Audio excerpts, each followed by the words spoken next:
In this video, we're going to talk about atomic theory, and the real takeaway from this is the three laws that go with atomic theory. So, atomic theory is simply that all matter is made out of atoms, and like I said, there's three laws to go with this. Law number one is the law of conservation of mass by Lavoisier.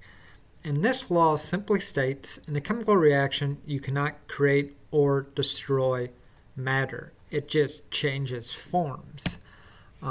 So a question to ask yourself, if we can't create or destroy matter, when you burn a candle, where does all that wax go? So take a second and try to think about that.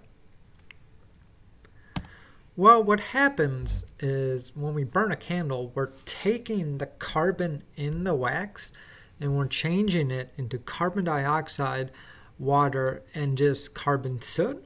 So we're not destroying matter, we're just doing a chemical reaction to change that matter. So that's the first law, the law of conservation of mass. The second law, by Proust, is the law of definite proportions. And the definition is, all samples of a given compound, regardless of their source of how they were prepared, have the same proportions of the constituent elements. What that means is that elements, or compounds rather, always have the same proportions. CO2 will always have one carbon and two oxygens. H2O will always have two hydrogens and one oxygen. It doesn't matter how you get water or where you find it, H2O will always be H2O, as I have right there. So let's try and see if this law actually works. So we have two samples of carbon monoxide, and we decompose them into carbon and oxygen. One sample has 17.2 grams of oxygen and 12.9 grams of carbon. The other sample has 10.5 grams of oxygen and 7.88 grams of carbon. What I want you to do is I want you to see if these results are consistent with the law of definite proportions. Do that right now and come back when you have an answer.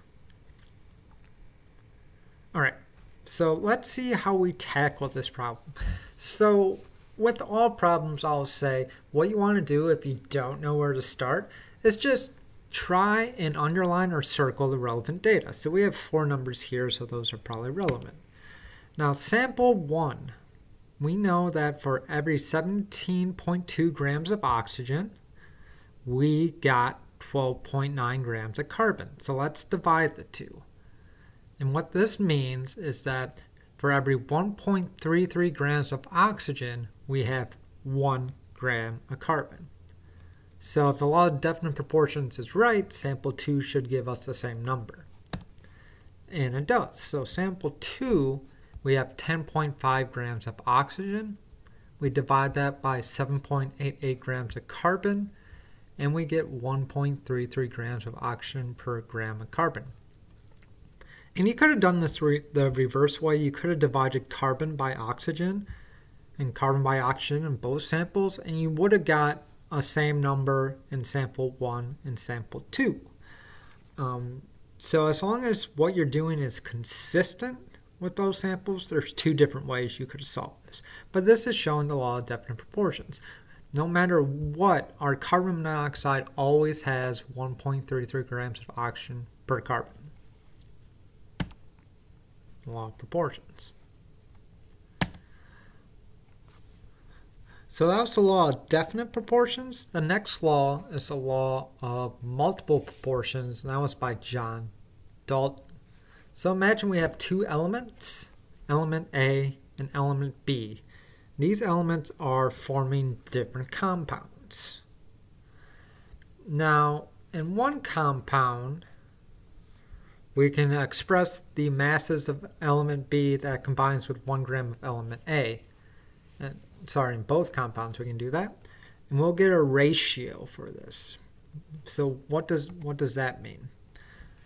So In a certain compound, one atom of A can combine with 1, 2, 3, so on and so forth atom of B's to make AB, AB2, AB3. So like H2O. That's what we mean by A and B here.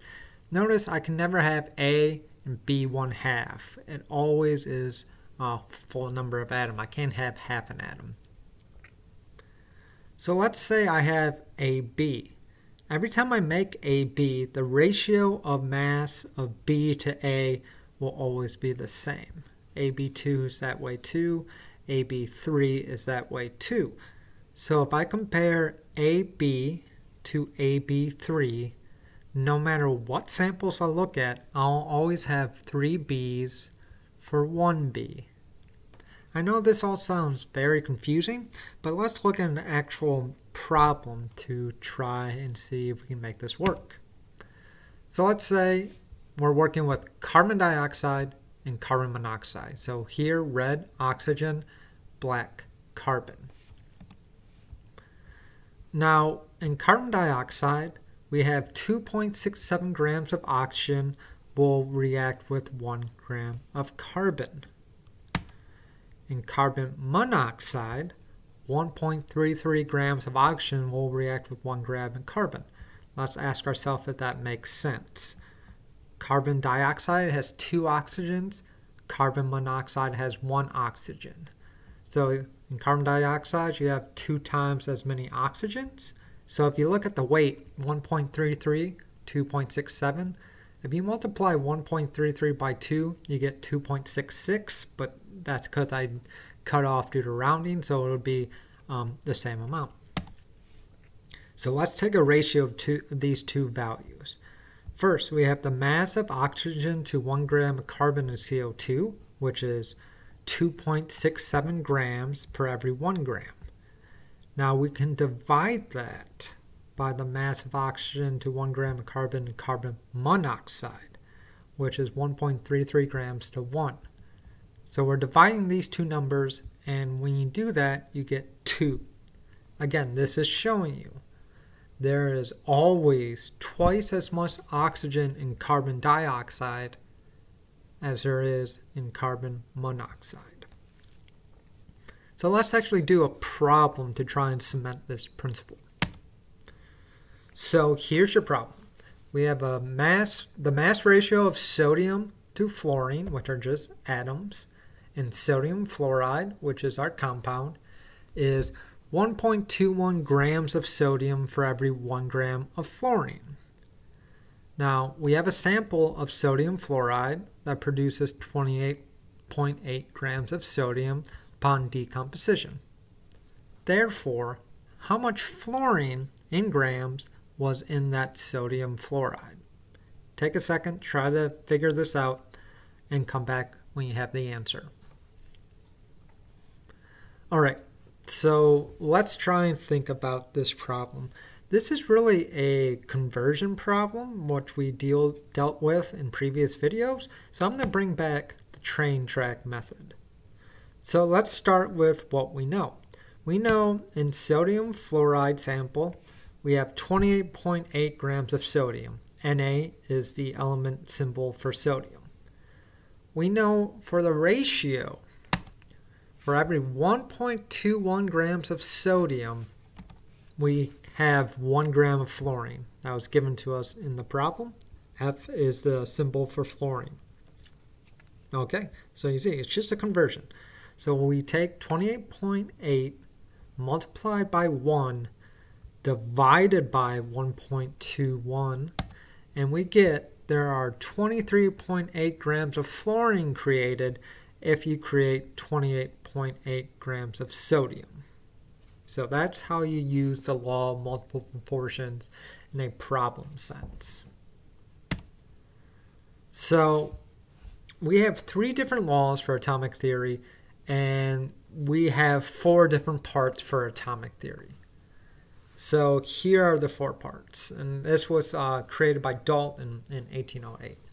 1. Every element is composed of tiny, indestructible particles called atoms.